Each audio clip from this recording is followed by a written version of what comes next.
Most versatile and endearing actresses of the past half-century has died. Dianne. The world stood still on the morning of October 11th, 2025. Hollywood had lost one of its brightest lights, Dianne Keaton. At 79, the woman who redefined grace, intellect, and independence took her final breath in Los Angeles. Her family confirmed that the cause was pneumonia, and though their statement was brief, their gratitude echoed in every word. They thanked the public for the love and kindness shown to Dianne and reminded everyone of her deep compassion, saying she loved animals and always supported the homeless. That same evening, Saturday Night Live ended its broadcast with a single, powerful image, a black and white photograph of Dianne Keaton, smiling softly, framed by the simple words, "In memory of Dianne Keaton." There were no speeches, no long goodbyes, just silence. A silence that carried the weight of her legacy. From every corner of Hollywood, tributes poured in. Robert De Niro called her a true soul. Goldie Hawn said, "She was so unique, she could never be replaced." Bette Midler, Jane Fonda, and Ellen DeGeneres all shared stories of her warmth, creativity, and unmatched brilliance. To her peers, she wasn't just another actress, she was the standard. But no one expected what would happen at her private funeral in Los Angeles. When Keanu Reeves, her co-star from Something's Gotta Give, stepped forward to speak, the room fell silent. With his voice trembling, he said, "She wasn't afraid of solitude. She lived with it and turned it into light for all of us." Those words broke the stillness. It wasn't just a farewell. It was a revelation. In that moment, the world saw Keanu Reeves not as a movie star, but as a man mourning a legend and a friend whose soul had forever changed him. Before the world knew her as an icon, she was simply Dianne Hall, a California girl with big dreams and quiet determination. She was born on January 5, 1946, in Los Angeles, the eldest of 4 siblings.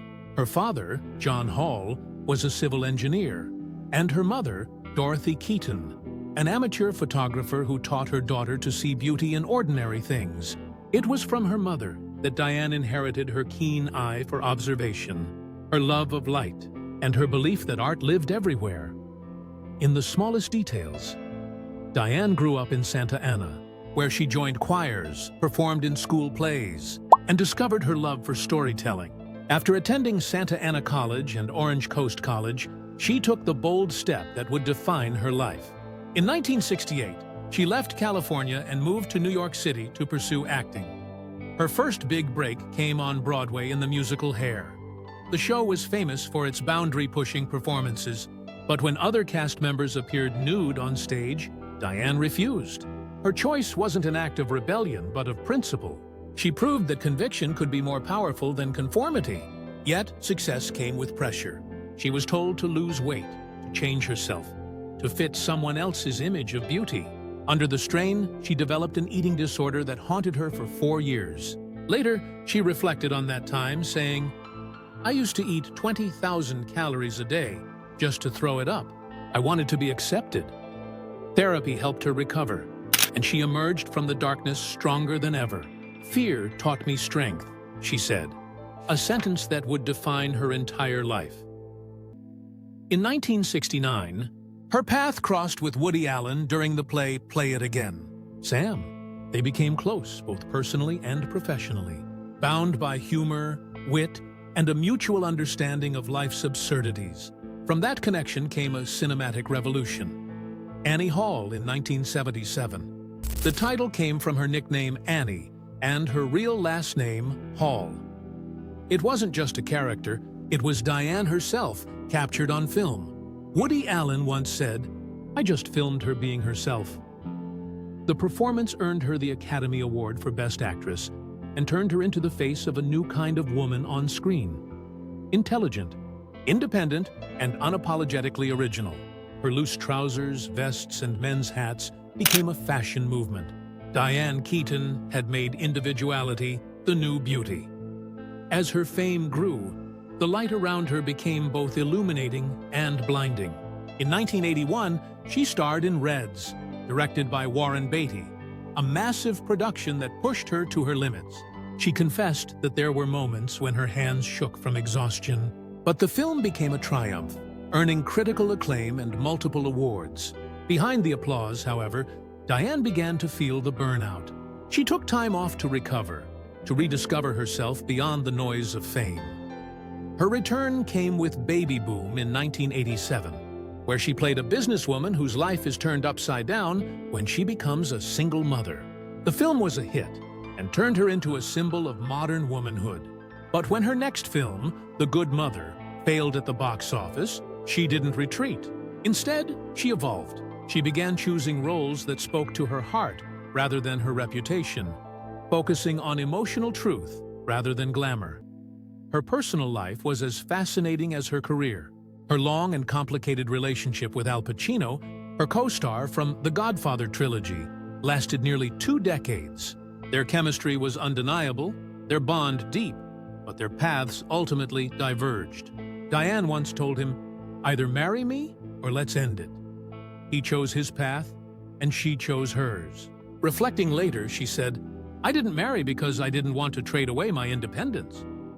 That single statement captured everything she stood for, a woman unafraid to live life on her own terms.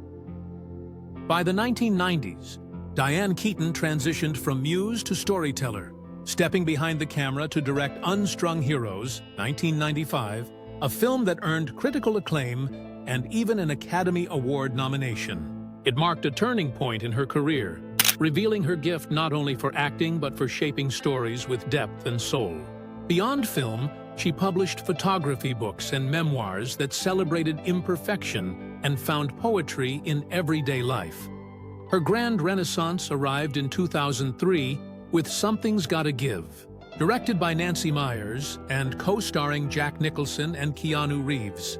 The film became a global hit, proving that a woman in her 50s could still lead a romantic comedy with power, grace, and humor.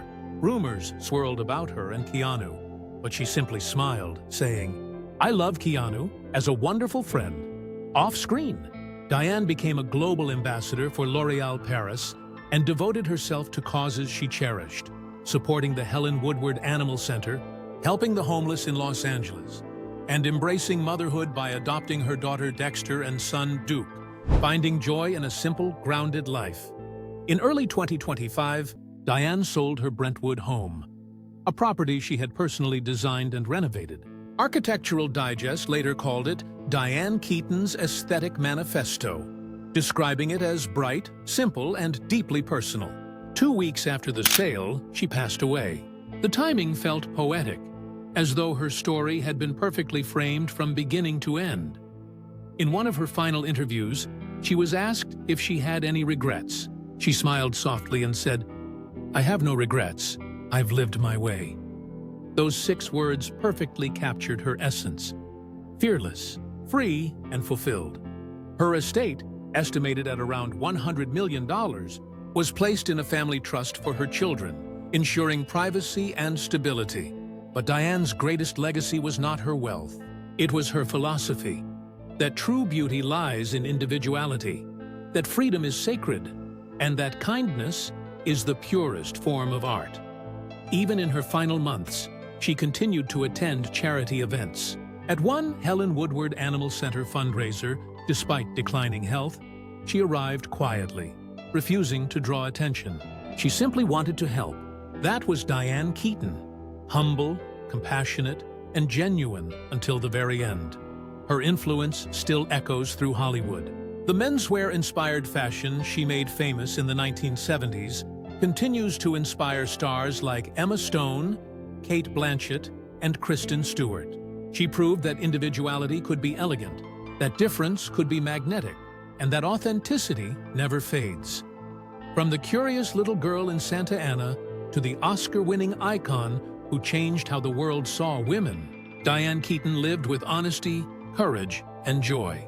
She showed us that aging isn't an ending but an evolution, a chance to live deeper, truer, and freer. Even now, long after the lights have dimmed and the cameras have stopped, her presence remains in every film, every photograph, every laugh that once filled a room. She taught the world that authenticity never goes out of style and that true legends never really leave us because some stars don't fade. They simply become eternal. If Dianne Keaton's story inspired you, leave a like to honor her legacy. And don't forget to subscribe for more untold stories of Hollywood's greatest legends. Thank you for watching.